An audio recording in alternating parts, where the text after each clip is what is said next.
بنا طغى جمع الفخر والمؤذن يا نبي سلام عليك يا رسول سلام عليك يا حبيب سلام عليك صلوات الله عليك لربكم الله حمدين جل يا محصور الغان اذهبنا بوجودي مصطفى الهادي محمد.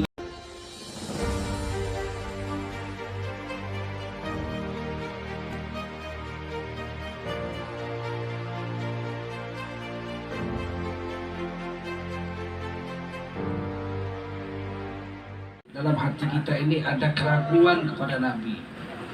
Hari ini kehebatan Nabi itu dihancurkan bukan hanya oleh orang-orang kafir dan munafik. Bahkan orang-orang yang mengaku Islam, bahkan bergelar kiai atau ulama merendahkan Nabi SAW. Saya tidak tahu kenapa akhir zaman ini begini rusak. Masya Allah. Semua nabi-nabi begitu lahir Allah beri irhas, tanda-tanda bakal jadi rasul. Kalau sudah jadi rasul, Allah beri kekuatan namanya mukjizat untuk mengalahkan musuh-musuh. Tapi sebelum jadi rasul diberi irhas. Nabi Ibrahim itu alaihissalam mau dibunuh Namrud.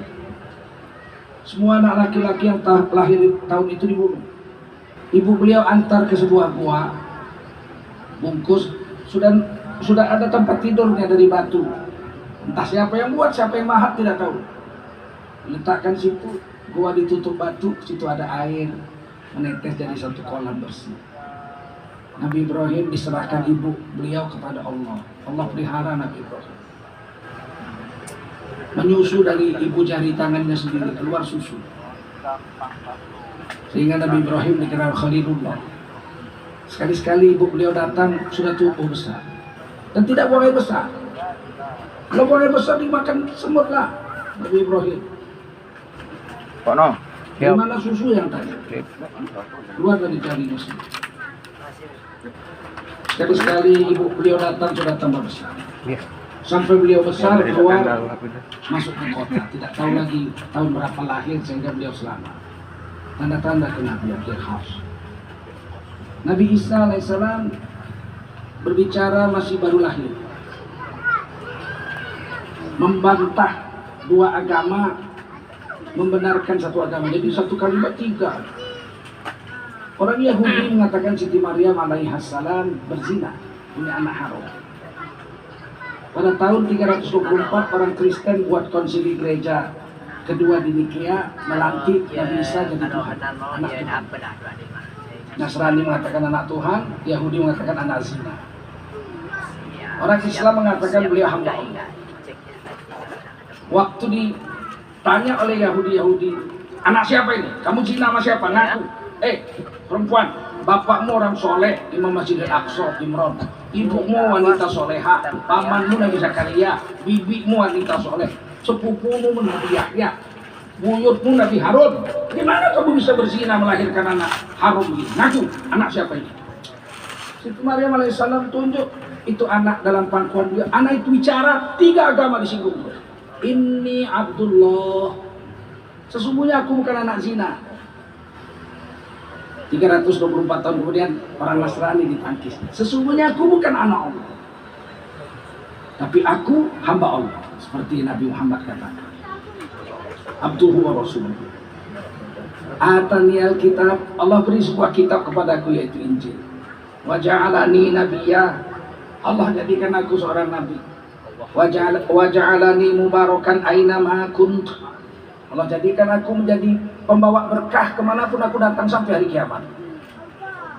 Ilhas. Dan semua nabi-nabi turun ke dunia membawa barokah. Kemana nabi itu datang, tempat itu berkah sampai hari kiamat. Nabi Musa nyebrang Laut Merah, tinggal di Gurun Sinai 40 tahun. Datang awan hitam memayungi 40 tahun gak pergi-pergi. Buat kemah Bani Israel di situ. Tidak ada air, dipukul tuh gunung batu. Fanfajarat min husnata asyrata aina. Keluar 12 pancuran, satu suku, satu pancuran, satu suku, satu pancuran. 12 suku Bani Israel ngambil air dari pancuran masing-masing yang terpisah. Mereka nggak mau kongsi. Melawan kita mereka bersatu, tapi sesama mereka pecah belah. Sampai sekarang air itu masih ada, walaupun tidak lagi 12 pancuran, tapi masih mengalir. Kira-kira 2-3 meter lebarnya air dan jernihnya bukan main. Orang menyebutnya Ain Musa, di tengah-tengah gurun Sinai. Di tengah-tengah gurun Sinai ada air mengalir, bekas pukulan tongkat Nabi Musa. Tanah itu berkah sampai hari ini. Semua nabi-nabi. Nabi Isa alaihissalam pergi ke satu bukit sebelum diangkat ke langit kedua. Dia sholat di situ dengan murid-muridnya. Dia katakan malam ini saya akan berangkat. Beliau pegang pohon zaitun baru ditanam kecil-kecil gitu. Zaitun, nanti kita jumpa lagi. Saya akan turun lagi sini bunuh Dajjal, mengislamkan semua orang Kristen. Pegang-pegang tuh pohon, dia berangkat. Pohon itu nggak mati sampai sekarang. Batangnya itu mungkin lebih 6 meter besar. Tingginya hanya 8 meter kurang aja. Pohon itu tidak mati-mati sampai sekarang, masih menunggu Nabi Isa. Barokah. Nabi Muhammad SAW pun membawa barokah. Kemana Nabi datang, barokah ada sampai hari kiamat.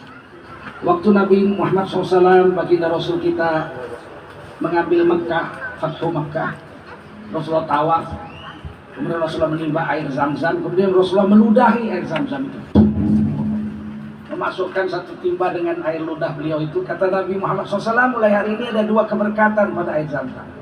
Pertama, keberkatan Nabi Ismail alaihissalam. Kedua, keberkatan ludah Rasulullah SAW. Siapa minum Zam-Zam sekarang dapat 2 keberkatan. Keberkatan Nabi Ismail, sampai kiamat itu air nggak kering-kering. Kedua, keberkatan ludah Rasulullah SAW.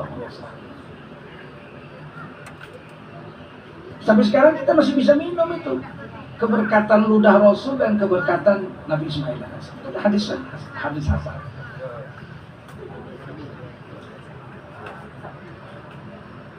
Dan hebatnya Rasulullah itu mimpi kita dengan Rasul itu pasti betul.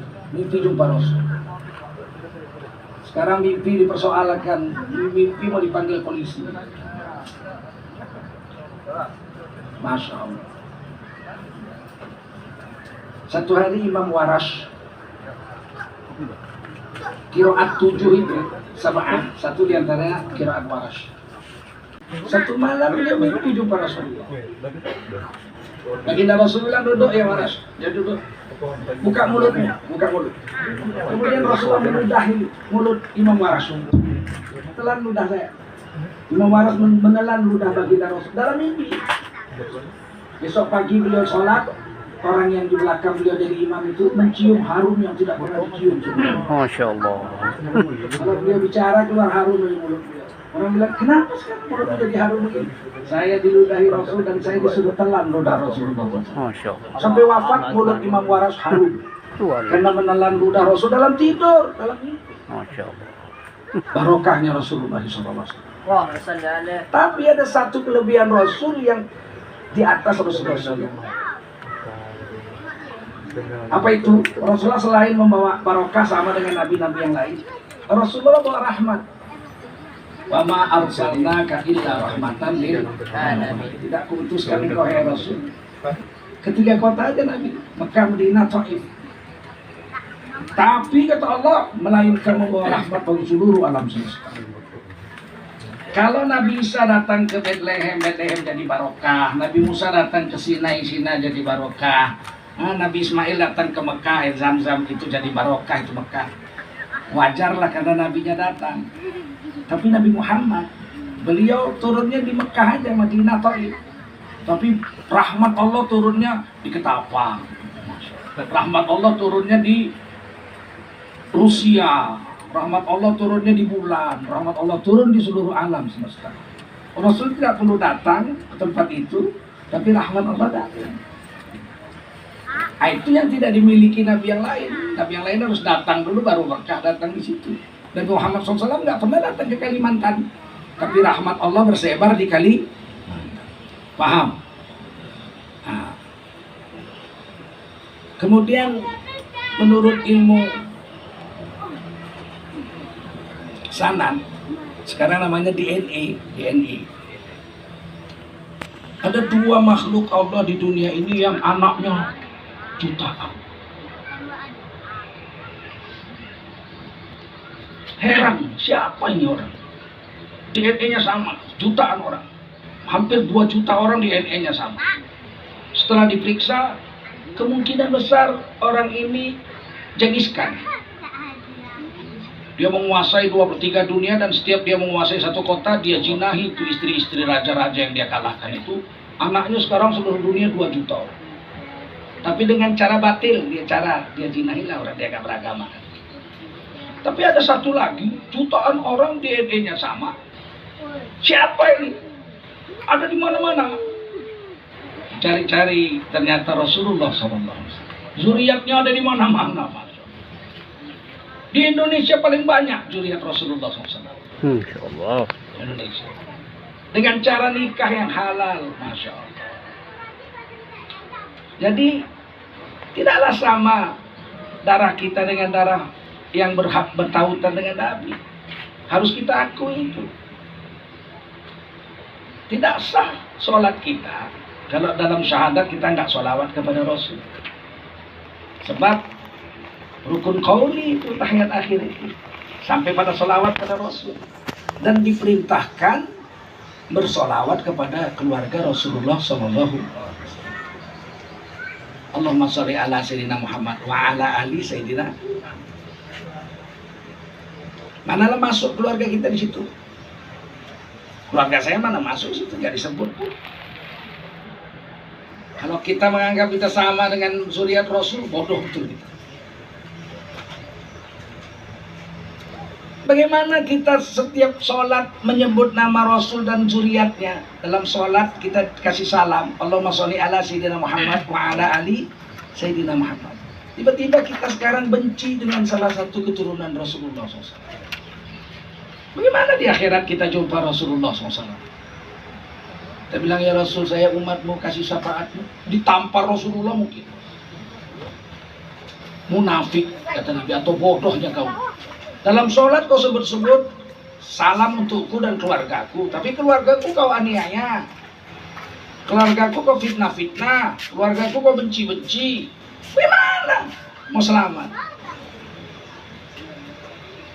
Oleh karena itu saya pesan ini sore ini, jangan ada sedikit pun rasa tak senang kepada keturunan Rasul. Sama orang beriman aja nggak boleh. Rabbana ighfir lana dzunubana, Rabbana ighfir lana wa li ikhwanina alladziina sabaquna bil iman wa la taj'al fi qulubina ghillan lil ladzina amanu. Jangan dijadikan hati kami ini ada rasa ghil, ada rasa iri, nggak enak, nggak senang kepada orang beriman. Kepada orang beriman aja bahaya di akhirat. Bagaimana ada rasa nggak enak di hati kita kepada keturunan Rasulullah Sallallahu Alaihi Wasallam? Kata Syekh Maimun Zubair almarhum, keturunan Rasulullah ini, kalaupun menurut kita tak baik, seperti lembaran Quran yang terlepas dari mushafnya. Ada lembaran Quran tersobek, tercampak, wajib diambil itu. Kalau kita jalan nampak ada Quran yang terkoyak, tercampak ke tanah, wajib diambil itu, diselamatkan itu. Kalau kita lihat Quran terbuang, biarin aja lah, kita terus, oh berdosa kita menyanyiakan mushaf Al-Quran itu. Wajib diambil. Seperti itulah kata saya Maimun Zubair terhadap keluarga Rasulullah SAW. Paham? Paham ya? Supaya kita mati jumpa Rasul aman. Bagaimana kita jumpa Rasul di akhirat? ada rasa nggak senang kita dengan keturunan Rasulullah SAW. Mana selamat kita? Allah, percaya kalian cakap saya. Percaya kalian omongan saya. Buang jauh-jauh itu. Sama orang beriman aja suruh buang jauh-jauh perasaan itu. Bagaimana dengan zuriat-zuriatnya Rasulullah SAW? Oleh karena itu, beruntung di Kalimantan ini banyak habaib-habaib menyebarkan agama di sini. Beruntung. Kita jaga kubur beliau-beliau, keturunan-keturunan beliau. Karena nanti kita di akhirat dibariskan biimamihim, dengan pemimpinnya masing-masing. Nggak mungkin kita langsung di belakang Rasulullah, kejauhan. Nggak mungkin. Kita pasti di belakang sana itu, ya nggak? Tapi paling tidak adalah yang mimpin kita itu zuriat Rasul juga. Walaupun kita abad ke-20 ini, 21. Jauh dari Nabi 14 abad. Adalah keturunan-keturunan Rasulullah SAW. Yang kita ambil jadi guru, jadi pemimpin kita. Supaya kita selamat aja di akhirat. Mungkin kita terlalu banyak dosa, tapi kalau Rasulullah kasihan kan diberinya syafaat kita. Betul? Nah, itulah yang saya mau sampaikan.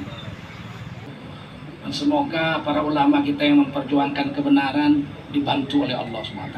Amin ya Allah. Dikumpulkan di akhirat bersama baginda Rasulullah Amin SAW, ya Allah. bersama seluruh zuriat-zuriat Amin. beliau. Ala hadhihi niyah wa ala kulli niyatin salihah wa ila hadratin nabi sallallahu alaihi wasallam wa ala alihi wa sahbihi ajma'in. Al-Fatihah. Bismillahirrahmanirrahim. Ar-Rahmanir-Rahim. Suratul Ladina. Amin ya Allah, amin ya Rahman ya Rahim, amin ya Mujibas Sa'ilin. Amin. Allahumma bisiril Fatihah wa bi barakatil Fatihah wa bi karomatil Fatihah. Istajib du'aana ya Allah ya Arhamar Rahimin. Amin. Fansurna 'alal qaumidz zalimin. Waftah lana fa innaka khairul fatihin.